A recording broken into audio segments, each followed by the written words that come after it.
వాటి కేసీఆర్ ఆనవాళ్ళని తీసేస్తారు అంటే ఏందండి? తీసేస్తారా? తీసేయగలుగుతారా? తీసేయలేరా? మీరు కూర్చున్న సెక్రటరీ కూర్చుంటున్నారు మరి మీరు అది కేసీఆర్ ఆనవాలి కదా. మీ ఎమ్మెల్యేలు ఉన్న క్వార్టర్లని మీ కేసీఆర్ ఆనవాలి కదా. మరి యాదాద్రి దేవాలయం కేసీఆర్ కట్టింది కదా, దానికే పోయినావు కదా నువ్వు పూజకు. కూడగొడతావా యాదాద్రి దేవాలయం? మీ ఎమ్మెల్యేలు ఖాళీ చేస్తావా వాటి నుంచి? పాలమూరు తిప్పుతల పథకం బంద్ పెడతావా? సీతమ్మ సాగర్ ప్రాజెక్టు బంద్ పెడతావా? కేసీఆర్ సమ్మక్క బ్యారేజ్ కట్టిండి దాన్ని కూడగొడతావా? ఏది బంద్ పెడతావు? ఒకవేళ ఆనవాళ్ళు తీసేస్తామంటే అది మూర్ఖత్వానికి పరాకాష్ట అండి. Because KCR is the history of Telangana. He made the history. I brought Telangana. I ruled Telangana for 10 long years. How can you do that? Police command control పెట్టిన కూలగొడతావా?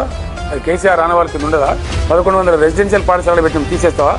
33 కొత్త జిల్లాలు పెట్టింది కేసీఆర్ తీసేస్తావా? 300-400 కొత్త మండలాలు చేసిన తీసేస్తావా? What is that you are going to do? తండాలను గ్రామ పంచాయతీ చేసింది కేసీఆర్. 75 సంవత్సరాల స్వతంత్రం మీరు ఎవరు చేయలే. తీసేస్తావా? ఏది తీసేస్తావా అండి కేసీఆర్ ఆనవాళ్ళు? మరి కేసీఆర్ ఆనవాళ్ళు తీసినట్టు తెలంగాణ తీసేయాలి ఇక.